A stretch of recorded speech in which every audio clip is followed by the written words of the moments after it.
Good morning, video games. Welcome to Filthy Casuals, a podcast about video games hosted by two very kind and extremely knowledgeable boys. Thank you for joining us, each and every last one of you. And with me, as per usual... It's Ben Vanel here. Did you say that your name was Tommy Dasilo?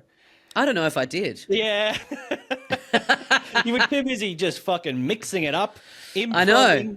ad-libbing the intro, but Tommy Dasilo and Ben Vanel here. You're kind of knowledgeable boys. Some good stuff in the past week, or should I say, 4.5 days. Yeah. We changed our release date, which going forward will be, we'll just record on a different day. Mm-hmm. But for this first week, it does mean that we've had less time in between episodes for there to be things going on. But we have been doing a lot content-wise. We should quickly plug the Patreon. Yes. Patreon.com/filthycasualspod.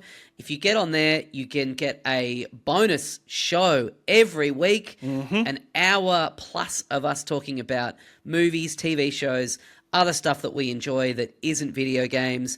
And also once a month, we do a thing called the Special Zone, which is where we take turns presenting a topic to the other person. Sometimes it's a film franchise or a video game franchise or the history of something or other, and we just put up a new one of them over the weekend about the history of the Simpsons video games. Yeah, so if you are a younger person, you get a great history of licensed games in the early 90s where in at least... yeah, like a 2-year span, there was like 8 or 9 Simpsons video games released. Yeah. Fucking insane. But fascinating for me because, Tommy presented. I'd only played a couple of these. And, I learned a lot. It's very funny, very weird history of these games. And that's on the tier where you get the bonus weekly episode. You get the Special Zone. You also get the monthly mailbag episode where you can send in questions on Patreon. We'll answer them all. They're usually hour-plus episodes too. You get access to the Discord. You get access to all of the back catalogue as well. Anything that we've ever put on Patreon, you get once you sign up on that tier. But lots and lots of stuff there. It's a good time, and we really appreciate the support. It really, really helps the show continue. We got some bills to pay, and it's really, really nice that we have so many patrons already. But if you want to jump on, fucking go for it. Yeah, rent is expensive, and we don't want to be in a position where we have to start blaming immigrants for that right. and attending rallies. Think of what that's going to do to our Sundays. That's one less week out of the... one less day out of the week that we have free to record if we need to. It's true. So it's going to hurt you guys ultimately. Pepper spray is really painful. It takes a long time to wear off. If you don't have the context for that, look up Australia. Look up March for Australia protests. Look up Australia. Look up Australia. Hopefully it's not the first thing that comes up. But I mean, it may well be, given it's in the news cycle. But some horrible, negative, shitty protests happening in Australia. The less airtime given to them, the better. But we certainly... Well, I mean, it doesn't hurt to, make our position clear of fuck those people and, a classic, a rally that was anti-immigration but not racist. It's not racist. We just want Australia to be better. It's not racist. It's not racist to blame the immigrants for something that the immigrants did. And then a literal neo-Nazi giving a speech at the event to basically no pushback from anyone involved, and all the people there being like, well, as long as the message is getting out, like, I'm not saying we agree with everything he's saying. It's like, well then I would say maybe the person shouldn't be. You don't see like a Free Palestine rally where there's like one of the main speakers is like, there's blame on both sides. It's like the person that you've chosen to be up there giving the speech should be kind of speaking for everyone that's turned up to the protest. You would think. Yes. So anyway, going to feel like that is what is being represented. Anyway, that's not relevant at all to the podcast because it's all fun times here. We talk about video games. True.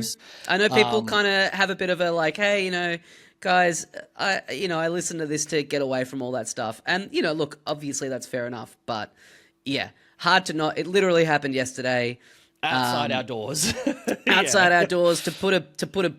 By the way, I was I needed to get some groceries. I need to go to like an Asian grocer yesterday to get some specific ingredients. And there's like a big, really good one in the city. Yes. And I was kind of like, I'm going to have to like wade through all of that to get there. And the irony of that being that I'm going to an Asian grocer, I was like, maybe that is kind of perfect, you know, like get in there and show my support to Tang in the midst of all of that going on. But no, decided against it. Was like, it just seems like it's really about to kick off, and it is like right near where I was going. Oh yeah, and it did kick off. It did kick off. But I'll tell you what else has been kicking off. Oh yeah, the world of video games. We're a few days away from Silk Song Hollow Knight. Oh yeah, coming out. But the news cycle keeps turning. It certainly does. There's been a few interesting things in the past few days. Something that was, I think I saw maybe last week. Interesting story, and I'm sure this is going to be used by Switch 2 haters and Mario Kart World drop the prices, but... the intersection of the anti-immigration rally and the drop the price Mario Kart World people would be fascinating Venn diagram to get a look at. Yeah, having a drop the price rally where a neo-Nazi gets up and is like, drop the price for Mario Kart World, and also that world should exclude certain people. Being like, well, I mean, we agree with most of what he's saying. But I think it's just due to the fact that the Switch 1 still has such a massive, massive install base, like almost 200 million or something. And Mario Kart 8 Deluxe has risen back, not to the top, I don't think, but it is higher on the sales chart than Mario Kart World. Yeah, it's overtaken World. Yeah. Which, again, it just makes sense. There's not enough Switch 2s out there to be selling more copies of Mario Kart World. It's just not mathematically possible. But I think they would have gotten, obviously, like they got massive sales at launch. I think now is like a window between like now and the holidays where that would have really sort of, slowed down. Bonanza's out. There's not like a big new game that's been announced that's out in like the next month or anything. Everyone that was November, right? So So everyone that was going to get Mario Kart World probably got it day one when they got the Switch 2. So it stands to reason that, as you say, the install base of the Switch 1 just being higher, that at a certain point it would be lapped, so to speak. Okay. Overtaken. Hit with a blue shell. I don't get that one. But getting Yoshi to eat my ass with that big long tongue of his. You could say. That's the one that's the one that represents, what you were talking about best, I think. The person who hates us talking about like bleak real world news, then like 2 minutes later hearing me talk about Yoshi eating my ass and going, oh thank God. We're back. We're back. The Mario Kart 8 Deluxe really growling out the sales there. But it's still a fucking great game. It's still, it's different enough to World. Like it has different, the setup of the Grand Prix. There's a lot of reasons to have both. Yeah. There's so much content in there now at this point with the like booster course, whatever it's called, booster pass. But no, you're right. I have seen a couple of like tweets and thread posts being like, very. It's already failing. It's already, okay. It's like the people have spoken with their wallets. People have. Interesting. People on Twitch have already moved on from it. It's like, isn't that like every game? Like, how many games are there that have like that level of that are still being streamed? Like new stuff comes out and people stream that, right? And like people just have short attention spans and they need to get as many viewers as they can and bang, bang, bang. But I mean, I guess what was that about short attention spans? I wasn't listening. A Mario Kart 8 Deluxe has 20 coins, but Mario Kart World is lagging behind on 14. And Birdo sucked me off. Oh, yes. Yes. What that mouth do indeed. Oh, baby. Egg go out, something else go in. Yeah, what that hole for? So that's the only serious news we've got this week. There was some other things flying around I thought were interesting. This one, speaking of protests, there's been a lot of stuff going down recently about censorship in games and like adult games getting delisted or payment methods refusing to cooperate. PayPal, I think, has been removed from Steam in a number of countries, but on the other hand, Steam itself has delisted a bunch of adult games. Right. Good Old Games, GOG, is giving away a bunch of adult games, 13 adult games, to, I guess, make a statement about censorship. I think generally this is like, I don't think stuff should be censored arbitrarily. We see a lot of it happen with ratings with games in Australia where it's like a fictional drug leads to a game being, refused classification. It's crazy that still kind of happens from time to time. It happened with that Katana Zero game fairly recently, and there was something else that was also quite recent, but it was such a it was such like a 90s early thousands thing of like this game's just not allowed to come out because you can run over people in a car. It's like, oh my God, we're a kindergarten. Having said that, I'm so much happier now that all the fucking hentai games have been removed from Steam because it clogged up all of the like newly released top sellers free games, and it was just like blatant fetishism and like gross shit, very misogynist content. Like it's that's what I was going to say. Like in principle, I don't agree with censorship for arbitrary reasons that are beyond sort of like.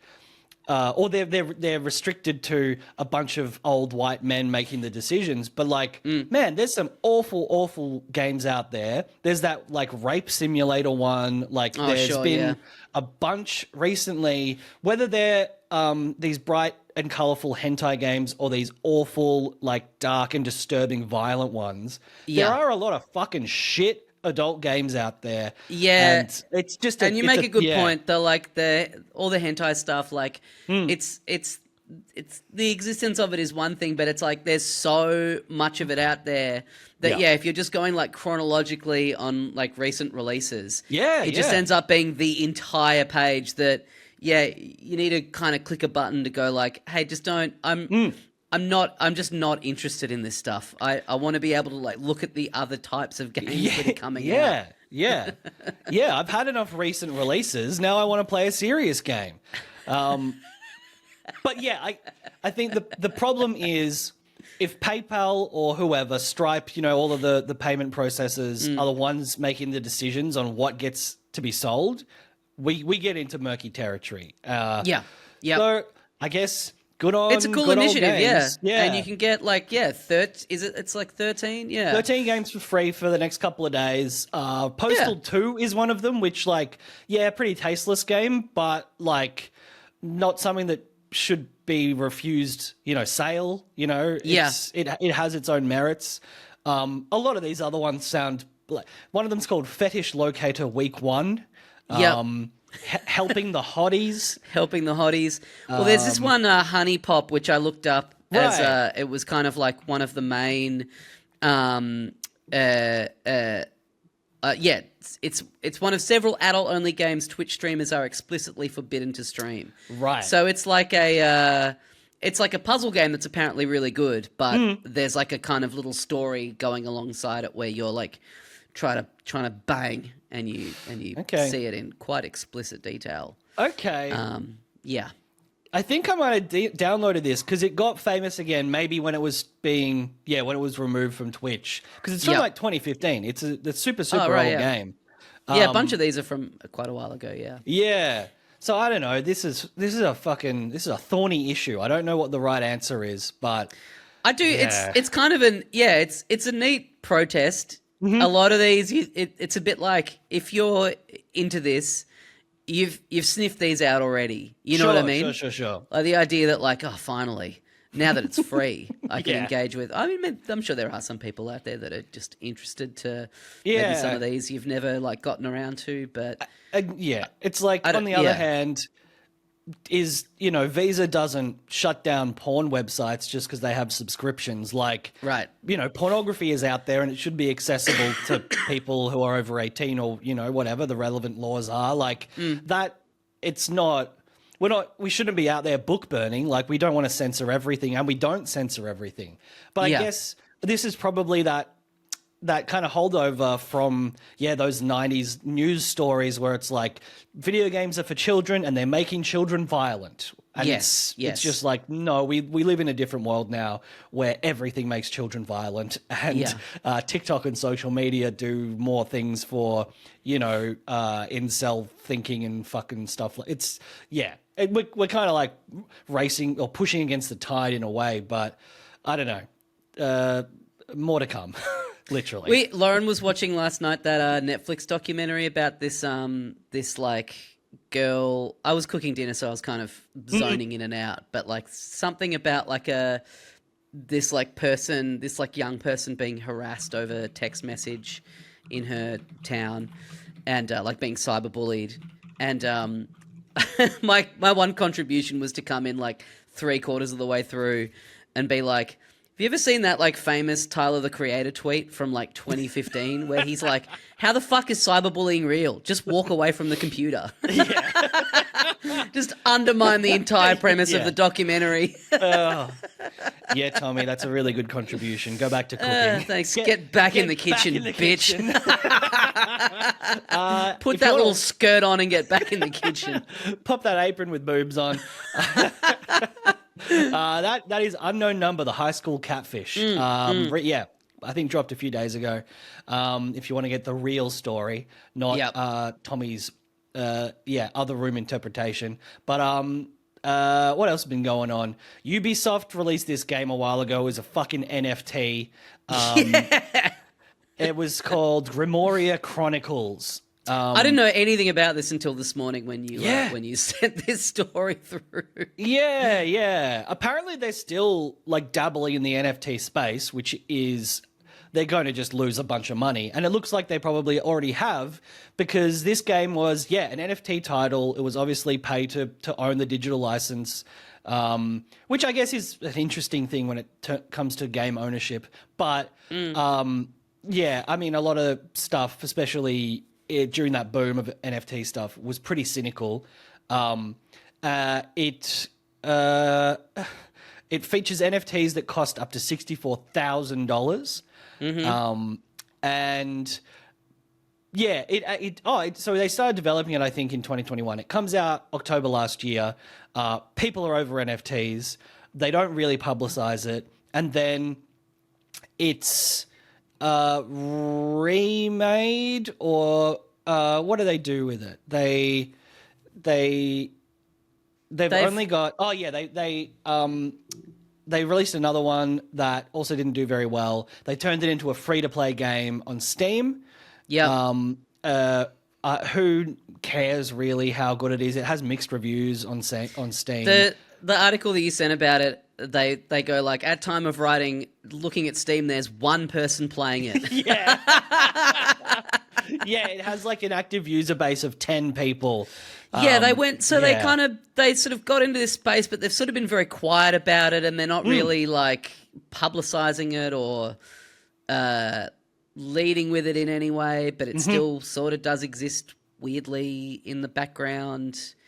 I mean, this is the thing. There's been like no community activity for 6 weeks. They haven't, like, Ubisoft hasn't posted about it for 2 months plus. Like, it looks like an embarrassment, basically. I mean, this is the thing, right? Is that I can name off the top of my head 10 things that we really should all be in the streets protesting against. The things that people choose to.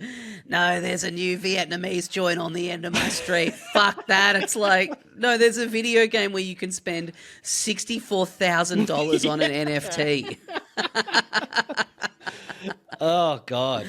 I think the other one maybe still has a bunch that you can buy. The most expensive one that's active there is $1,500, but like it's embarrassing. The whole fucking blockchain NFT thing is just a joke where about 5 people made $1 billion each and everyone else got ripped off. Right. And fuck Yeah, Ubisoft for dabbling in it. Totally. And at this point, like, yeah, the jig is up. Like, it's... you just, when you said it before, it made me think of, what about this as a character? The guy that always gets the phrases dabbling and diddling mixed up. So just being at a party and like quite earnestly saying to people, yeah, I've just been diddling in the NFT space. Trying to sound like a big shot. Yeah. Quit my job so I could go full-time. I've had a lot of success diddling in the NFT space. Yeah, mostly online diddling, a lot of diddling over, online sort of networks. A lot of them are private. A lot of them are hidden. You have to pay money to get into them. But I've really been doing a fair bit of diddling. Yeah. Do you want me to show you on my phone? No. No. But then also he's like, yeah, I've been dabbling in like boys like under 13 soccer, and everyone's like, oh, cool, like you're coaching it or that's something. Really nice. That's a way to give. Yeah. Yeah. So he's still, he's getting away with it on one hand, and then and they're getting like in trouble. The Lord always, the big man upstairs always finds a way. By the way, very quickly, speaking of divine intervention, yes. If this person is listening, I got a text message on Saturday evening about someone who came up to Greg Larson in the street in Brisbane and said, I just have to tell you, I'm obsessed with the Skellingtons. Oh, that really gave me so much joy. We're out there ruining lives. Yeah, and then said that you were with a friend who you then attempted to explain the Skellingtons to, and it did not go great. Oh, it's from a podcast, and one of them sort of pronounced the word skeleton as skeleton, and then it just turned into a thing that they would just talk about Skellingtons for like 20 minutes per episode. Yeah. It was so funny. I guess you had to be there. You should listen to it. You should listen really to it. Yeah. Have you seen The Last of Us? Oh, okay. Well, you got to watch all of that, and then you can listen to it. Yeah. Preferably play the games and like be familiar with sort of the comedy of the three guys a bit. And even then, it's only funny because it's this tedious thing that they belabor every single week as just to waste people's time. It's so good. You've got to get into it. Also, it takes about 4 episodes to happen, so you got to. It's like Succession, you got to give it a few episodes. No, but thank you to that person. Yes. Who? I don't even know if they were at Greg's show or if it was just like. I think out the front of the venue. Yeah. Just a shout out or a call out to everyone who listened to those episodes or who's listening to this one. Anytime you see Greg Larson in the street, go up to him and say, I'm obsessed with the Skellingtons.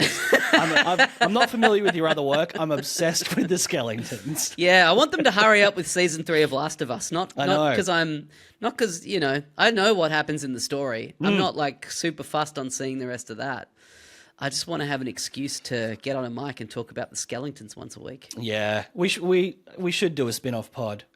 Just about Skellingtons. Maybe in the meantime we can cover the Skellingtons sort of like cinematic universe. Yeah. Or the top Skellingtons in popular media. Oh yeah. If you want that, let us know, and if you don't want that, let us know too, because it'll make us want to do it more.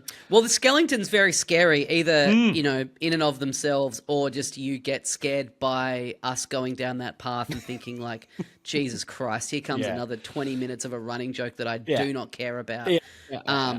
But something that is undeniably scary is the Resident Evil franchise. Oh yeah.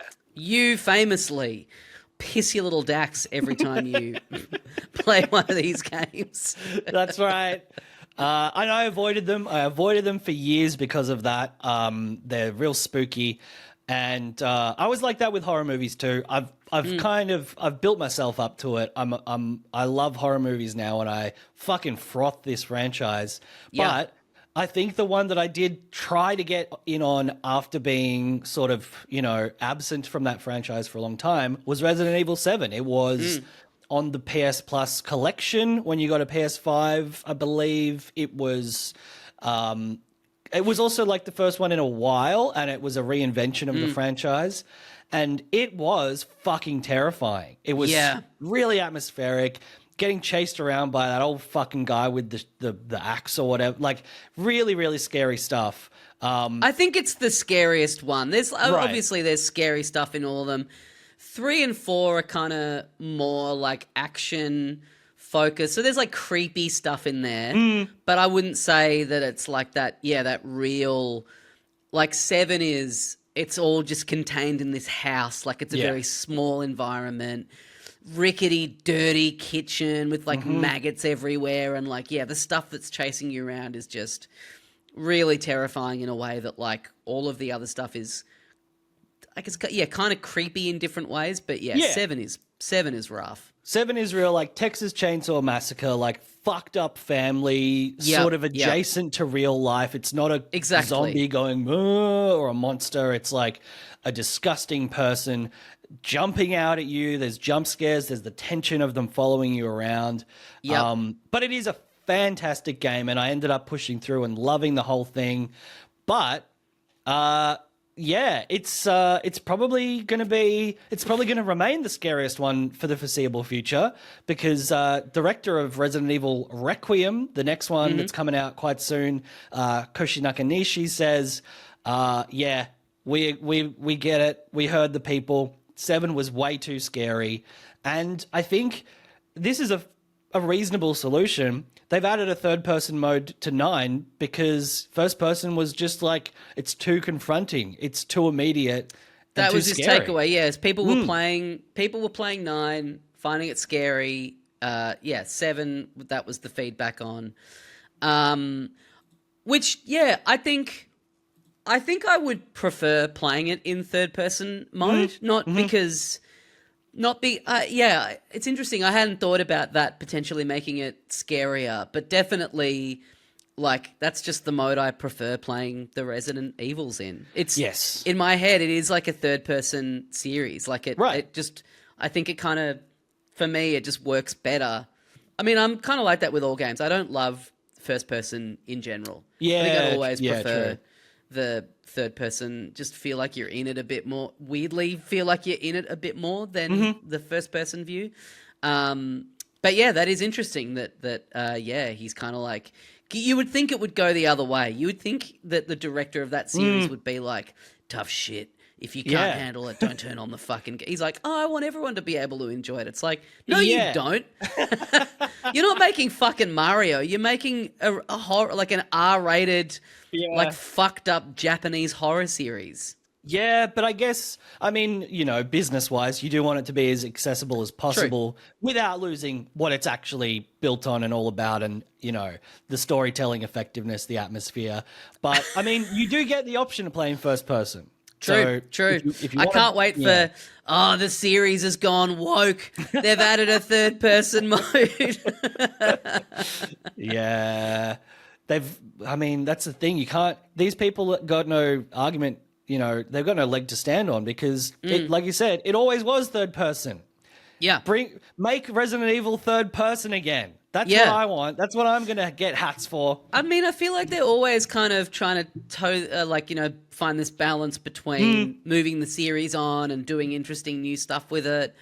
But then they've had a couple in the past where they've sort of gone too far the other direction. They've really lost people. So they now really have to find that balance. So just even if the news was just, this one's going to be third person, they did 2 in a row first person. So it would kind of make sense that it would be time to like shift it up and go back, especially in the face of like the remakes getting a lot of traction and the remake of 4 and that being third person, and that's like, still the biggest one. So but I'm pumped for this game. I mean, it's been a while since we've had a new Resident Evil, and it's a great series. I really cool as hell. I love the storytelling in 7 and 8 and 4. Yeah, but 7 and 8.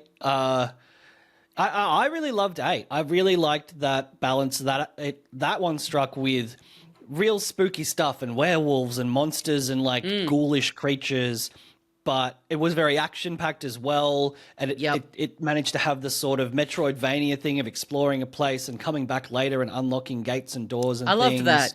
Yeah, the little being in the village where you'd sort of Yeah. go around and that was cool. That's But- real classic shit. Yeah, regardless of the perspective, they're making good games, and like you are, all the trailers for this look fucking awesome. I'm very excited.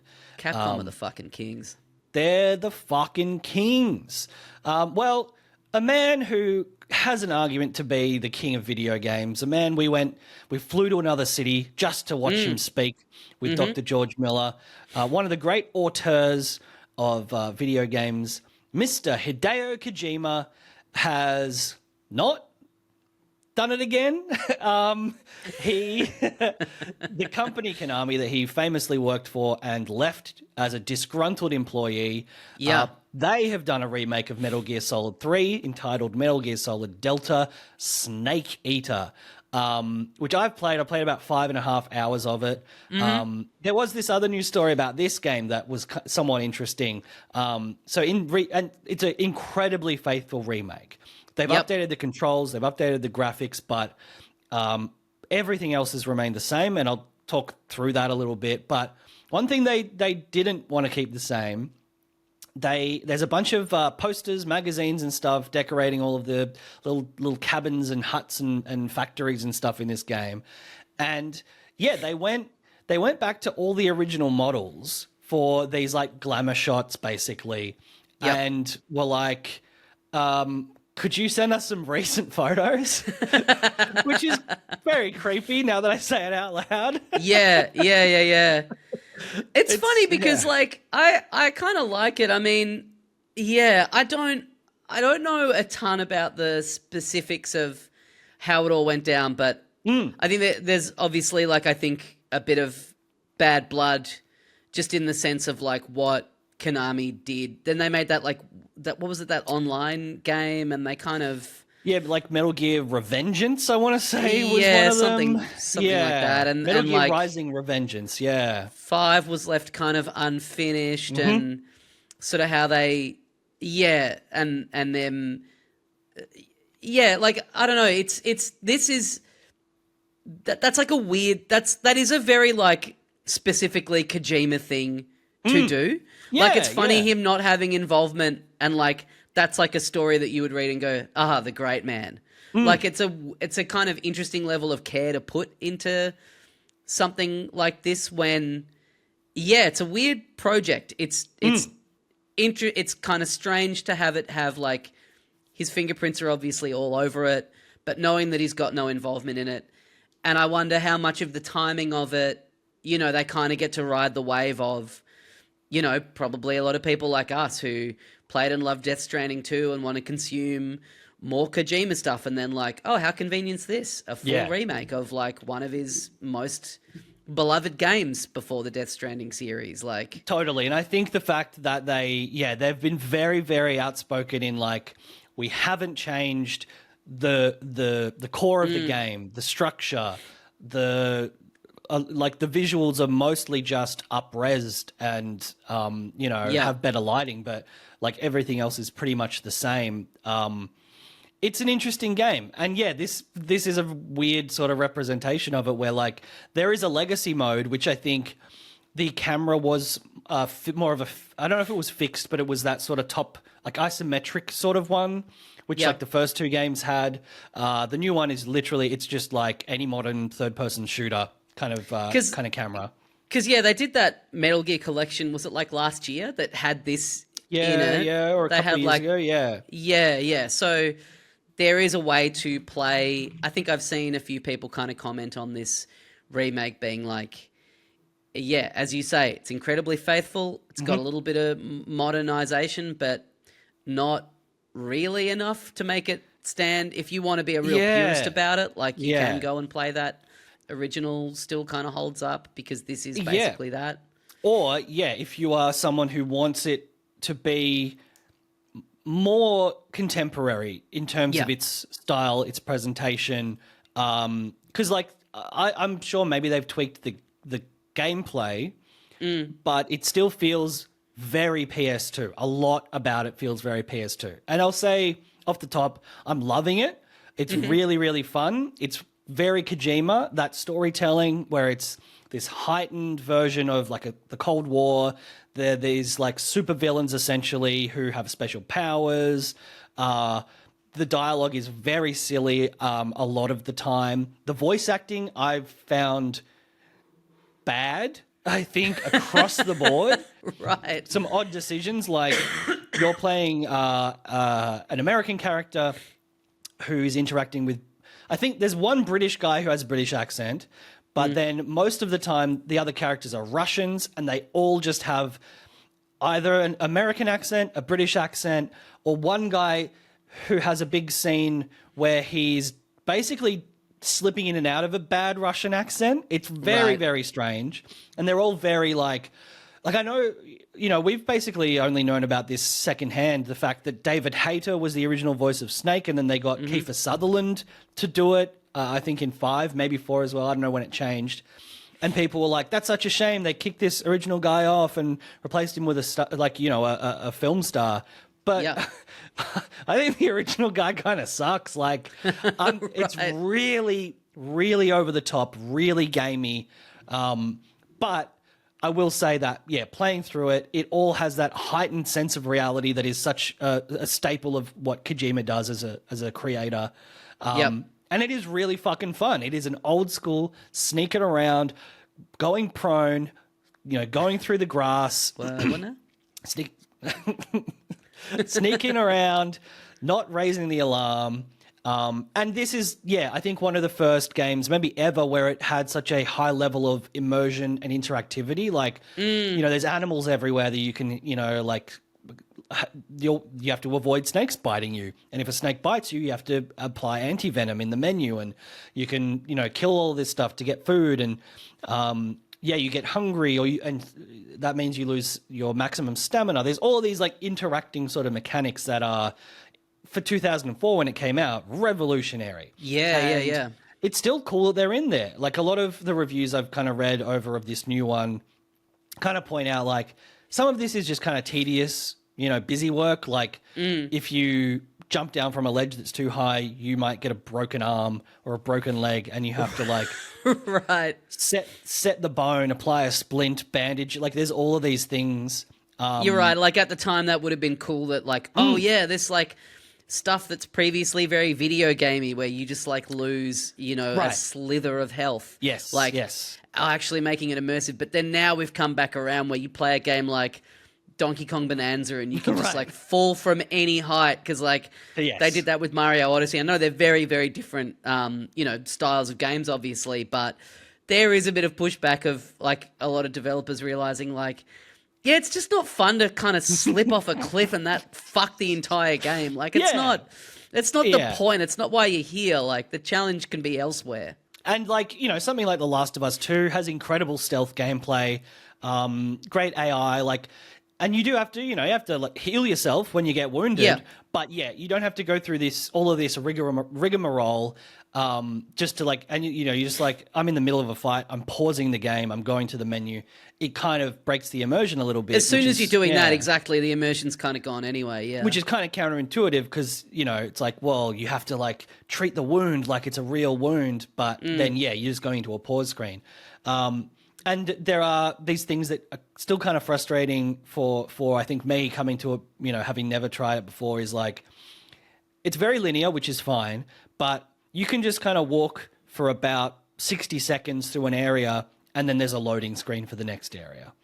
Okay. You'll walk into that area, and then there's like 2 guys on a jetty, and you swim over, you kill one, you kill the other one, and then you walk through a door, and there's a loading screen.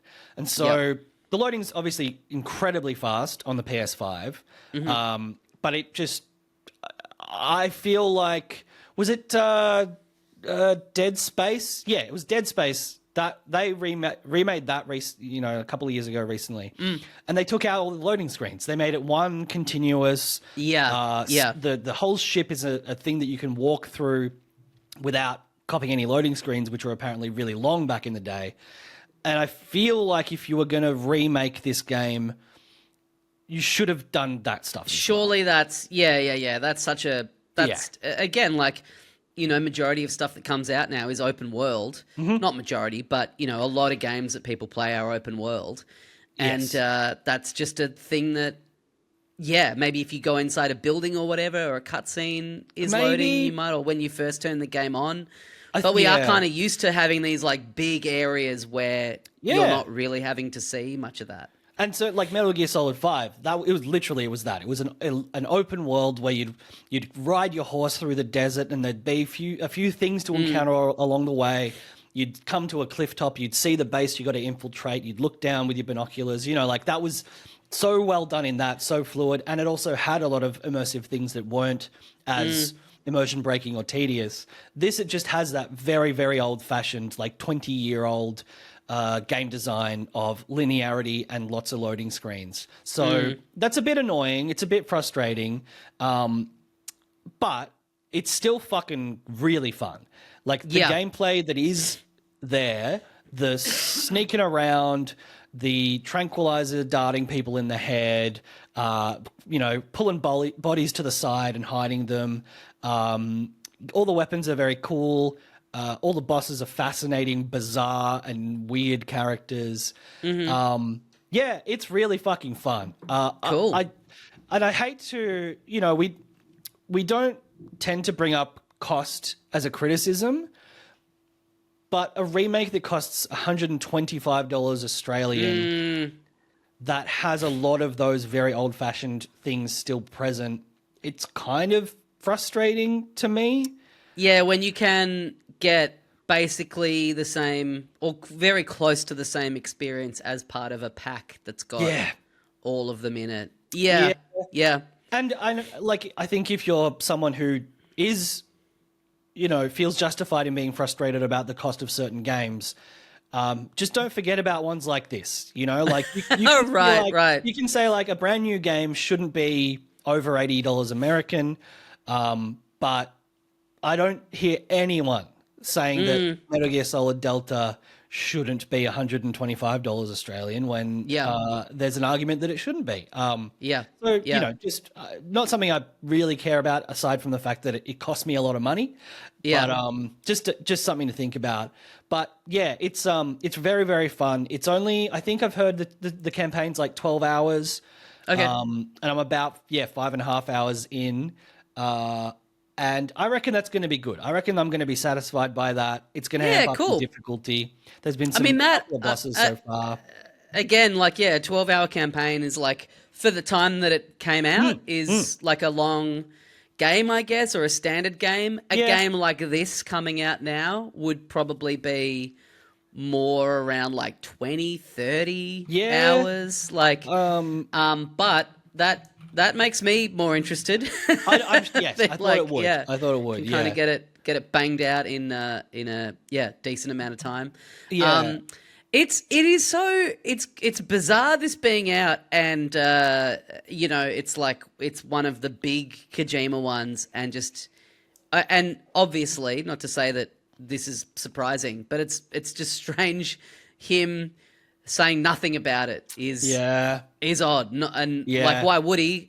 I'd be interested to know, does he get any kickback from this, or probably not, because he was making it as an employee of Konami, I imagine. I mean, they own the characters, so that's why they've been able to do this. So does he get, I mean, for it being all his stuff that he developed at the time, does he get anything for that?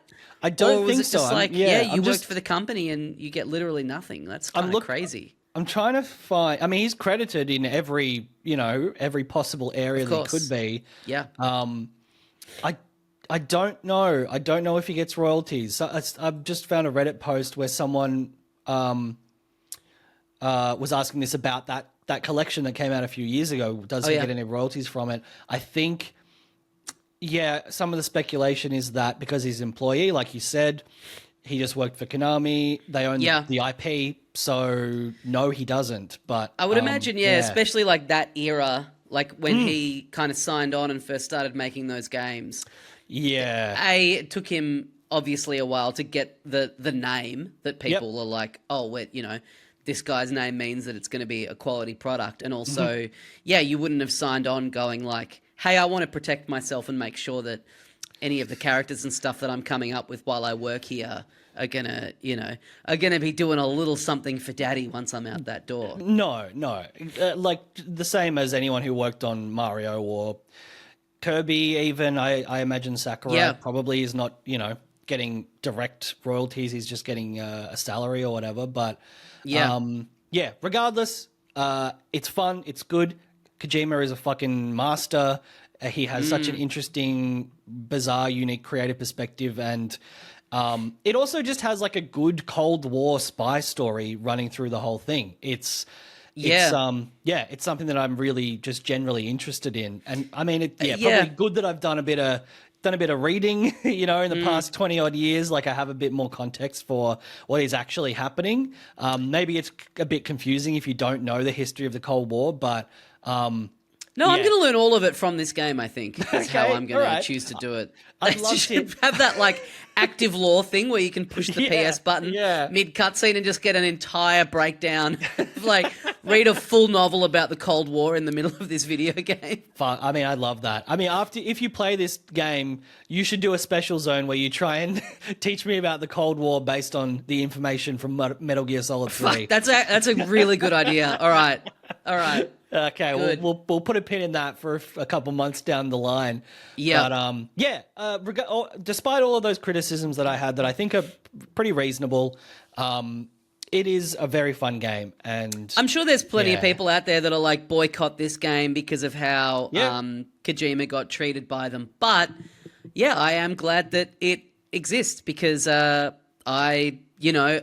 Stranding 2 is. Both of those games are, two of my favorite things I've ever played. Yeah. And I wasn't there for any of this stuff at the time, so I'm thankful to have a modern bells and whistles version of it. Yeah. I do think that if I tried to go into the original version that's in that collection, I probably would find it a little hard to get on with, just kind of having to give it the lenience of the controls of the time and all that kind of stuff. So I'm looking forward to going in on this. Yeah, I'm curious if they'd do it for 2 and 1 as well, because I mean they're so much older. There'd be more work to do. A lot more of an undertaking. I guess if this sells well enough, that'll be the thing that that's true. Dictates them. And Konami, I don't think really make all that much new stuff these days anyway, right? Like, yeah, exactly. They would literally be doing it as a cash grab, which if it ends up leading to a more playable and fun version of Metal Gear Solid 1 and 2, I guess that's okay because I'm getting, value for that cash. But we'll see. Maybe they're happy with this. This was the one that was easiest to do. 4 is playable. 5 is, a fantastic game still.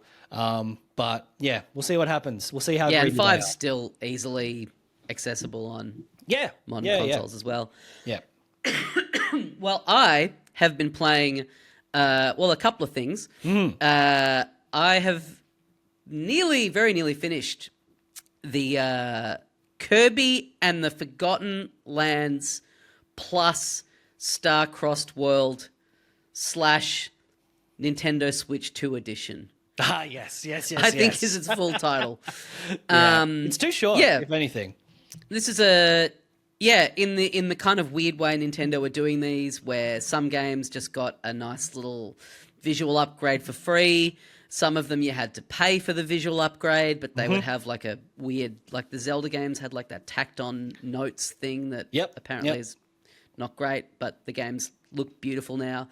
And then this is kind of a weird hybrid of both, where it's like essentially entire base game now, resolution bumped, runs at 60 frames per second. I mean, that game already looked fantastic. I don't remember playing it and feeling like it was, hindered by being 30 frames or whatever. So it is kind of hard to discern a difference, but I mean, it looked great then and it looks great now. Plus, a little mini DLC extra campaign. It's 12 levels total that are kind of remixes of levels that are already there. And it's basically, I think you have to have done the first couple of levels of the base. If you're coming to this stuff kind of unlocks after a certain point. But it's like, a little story thing, a little comet comes crashing down, and sort of alters some of these levels, and you're going around these levels trying to find these little trapped starries, they're called, these little parts of the comet, in the same way as like you were trying to find the little trapped Waddle Dees in the original. And so, yeah, they're basically these versions of the original levels with these little switches in them that are like these little crystals that sort of crystallize a part of the level and make sort of different pathways and kind of completely change the layout of the level. So they're not just like the original levels with just a couple of different enemies or whatever.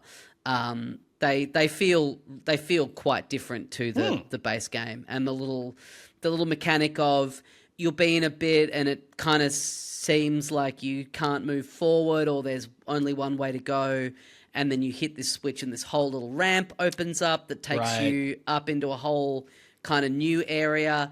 And the visual design of it is like cool. It's this like, crystallized ice kind of stuff. It's got this like, the sort of the great, very colorful, very vibrant art design that was in the base game. And they're really fun. There's a couple of new little mouthful modes. There's like a gear, so you're like a little rolling gear, and you can kind of like the cog. Yeah, you can like lock yourself onto a wall and kind of move around there. Oh, nice. So they get, you can kind of go vertically. They get a lot of mileage out of that. Mm-hmm. There's a sign, which basically means it is just mostly used for like kind of downhill sort of racing sections where you go do a little obstacle course. Sure. And then what is the third one? I can't recall. Let me look this up. I would love to see this in 60 frames per second. I've always really loved the Kirby aesthetic. I never had any of those OG games. I never played the NES games. I never got onto Kirby until probably the Switch, maybe even. Yeah. Or playing Kirby, in Smash Brothers on the Wii. But it's such a great, like, it's so close to, we love Akira Toriyama. It has those vibes that simplistic, but like there's something about it that is so appealing. It's the color palette as well. It's fucking gorgeous. The design of this one where it's like half sort of post-apocalyptic world with like still those little Kirby flourishes in it, and like you're right, the little cars that you possess for the mouthful mode transformation, they look so Toriyama in their design. And just a reminder, like I got to the end of this game originally, but I never did I never quite finished all the last little bits and bobs off. So I've been going through and doing that as well. And it just is a fantastic game. Like if you never got around to it on the Switch 1, if you've got a Switch 2, or if you've still only on the Switch 1 and you never got around to this game, like cannot recommend it enough. I think it might be in my top 5 of Switch games. It's it's that bit easier as Kirby games tend to be, but it's got a lot of depth to it in the later levels and in some of the boss fights and in the challenge of, like a lot of Nintendo games, going through and finding all of the stuff that is hidden in all the levels. This expansion, like I wish there was more of it, is really my only complaint. Purely because I think what's there is fantastic and it's a great game. I would hope that they're sort of just saving themselves because they're working on a sequel. Sure. I hope that they don't leave the 3D Kirby on the shelf for too long, because I like the 2D ones. But this as a 3D platformer format, it just works so well. It's a shame that there's not new like copy abilities in this DLC, because the thing of finding them and upgrading them all in the base game was really fun and a really cool idea, and really did lead to so much, like you could kind of approach these levels in such different ways, and there would be hidden stuff that you would need to have possessed a certain type of thing to be able to do. It's great. It's a great game. It's yeah, can't recommend it enough. Hell yeah.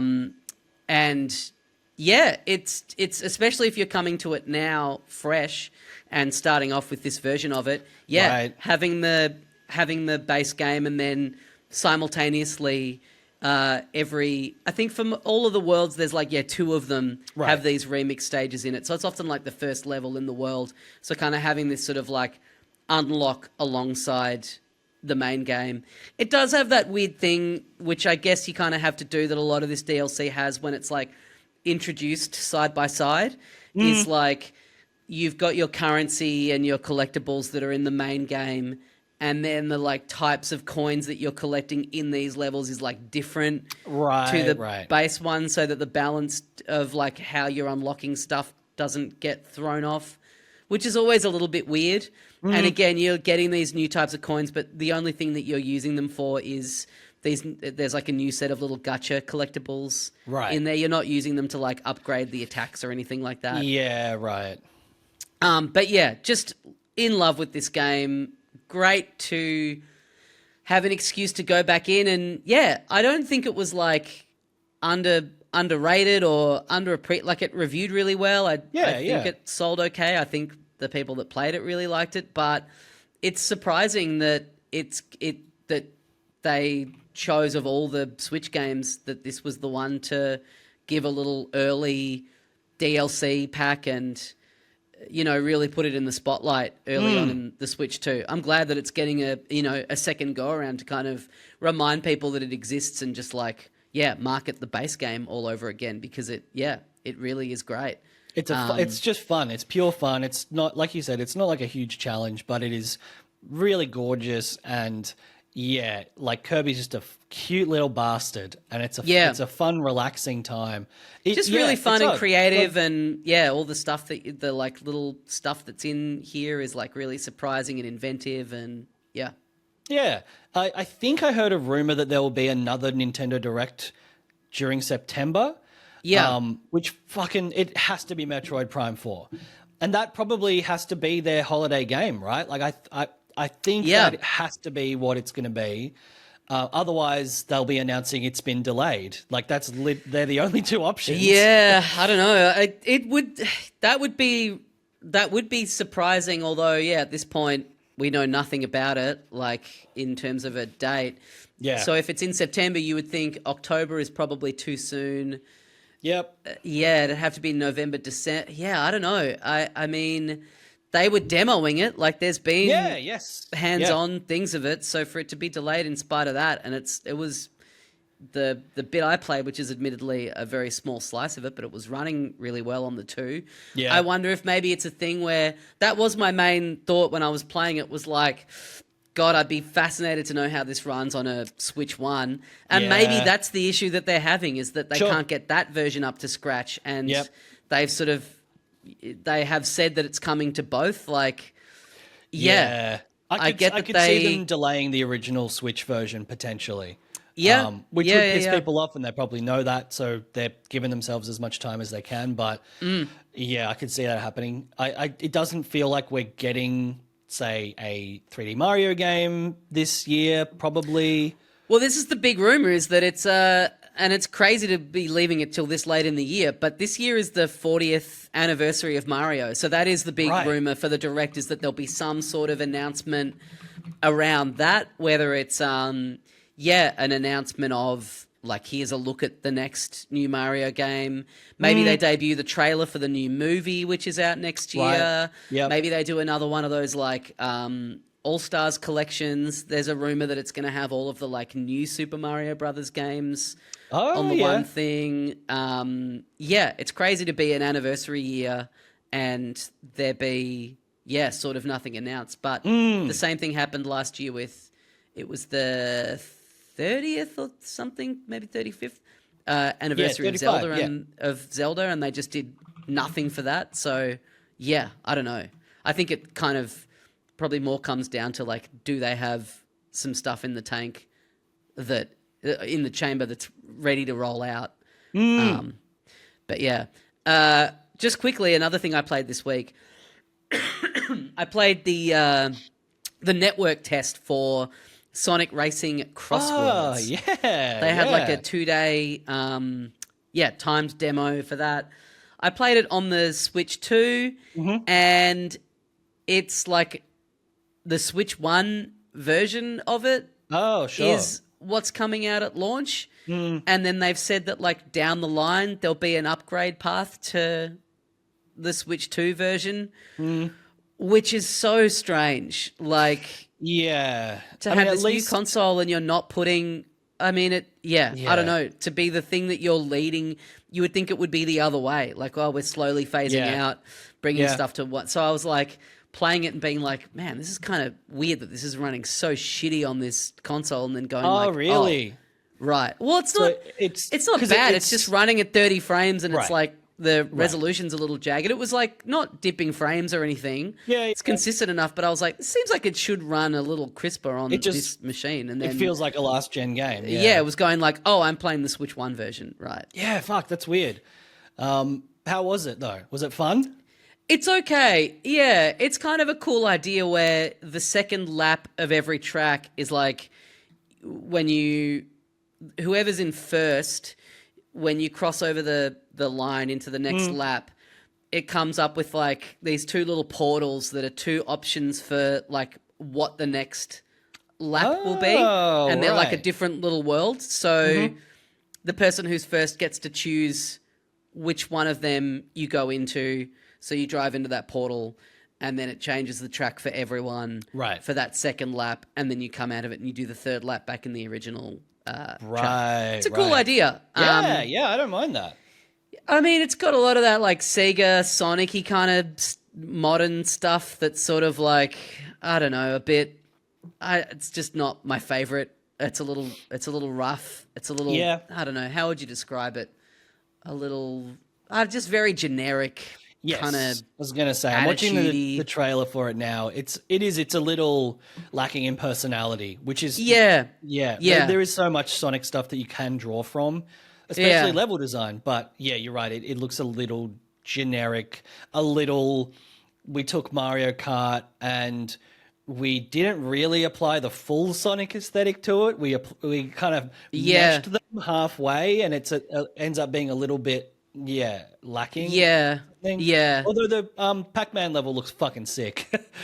Oh yeah, I hadn't seen that. Yeah, I mean, I think I'm kind of mostly interested in it for all of the like crossover stuff that's in it. You know, like like the drip feeding of information about it has been a little bit like, what the fuck even is this game? But in the full thing, being able to play as like Ichiban and Joker and SpongeBob and go into like Bikini Bottom as a level, it's like, I don't know, having a thing like that has just got all this like random bullshit that's not even Sega related at this point is like, all right, I'm probably more interested in that than having like a Green Hills themed, Emerald Hills, Green Hill Zone, than having a Green Hill Zone themed track. So yeah, we'll see. To go back to last week's chat about the dev kits for the Switch 2 not going out, like it just is. It is weird. It is weird that this is like a big game that they've been kind of hyping up for months, and the fact that they don't have a Switch 2 version ready for launch is like kind of bizarre. Yeah, because it'll be on everything else. It'll be running at fucking 120 frames on PC, you know, like it'll... Well, surely, and surely it's harder to develop it for the... You would think that at this point it'd be the Switch 1 version that's the like more delayed one that's going to take us a bit more time to get that one going than to bring it over to the Switch 2. But if like you say, they have had the Switch 1 dev kits for 8 years and they just got the Switch 2 ones. That could be it. On your recommendation, I played just a little bit, just the first couple of stages or just the tip areas, just the tip. Well, literally of Ooh. Yeah. Where you play as a little caterpillar guy whose little segments are bombs. And I assume you get a couple at some point, but I'm still just the head and one bomb. Yep. And I'm going through the areas.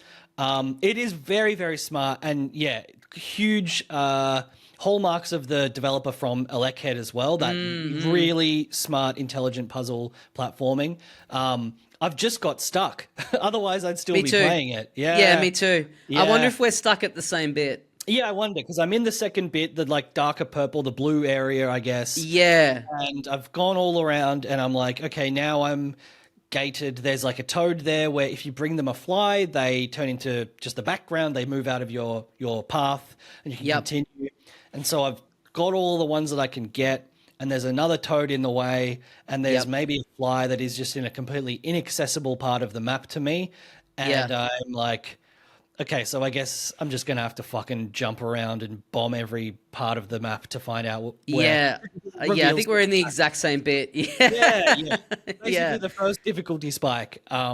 And you think you've got it, but I'm trying to remember what it is. Like you can't backtrack in a certain way, and so you think like, oh, I've got it. I'll go all the way over here, and then I'll come back. But you actually, if you try and go back, it stops you from doing that in some way. I can't remember what it was, but yeah. It's like, oh fuck. Well, if that's not going to work, then I don't know what to do. Then I'm gonna have to give myself another hour of just walking around the map finding stuff. So I'm up to that first little spike of difficulty, but everything up until then, it's very satisfying when you figure out what to do. It controls super well, like incredibly responsive. Cool design, which I said last week, just from looking at it, it is fun and bright and full of personality. It's just hard. So we'll check back in maybe if we can make some more progress. But bit of fun. And then I played the Lumines or Lumines, whatever it's called, Lumines Arise demo, just on Steam, and it's basically Tetris mixed with Connect 4. I'd never played one of these games, but this one, it has real that Tetris effect, like music that peaks and troughs along with the gameplay. It looks beautiful, really like visually, very Tetris effecty, like nice contrasts with the two different kinds of blocks that you put down. But it's like glossy and shiny and fucking gorgeous. You only get to play like 3 levels in the demo, but it might be something I go in on the full game. It's a real, it's a fun sort of mindless chuck on a podcast kind of game. And, maybe I'll go back to the old ones. I'm sure they're super cheap at this point. I played one of them and really enjoyed it. Yeah, they're fun games. It's a cool concept. Good shit. But that's it for me this week. Yeah, that's going to do us for another episode. We'll be back next week. We'll be chatting Silk Song and whatever else is going on in the week. Thank you for listening. Thank you for joining us. Get on the Patreon. Oh, yeah. Support the show. Get your bonus episodes. Get your Simpsons Special Zone. Thank you for listening. We will see you next time. And as we say at the end here of every episode of Filthy Casuals, Tommy! Nice. Goodbye.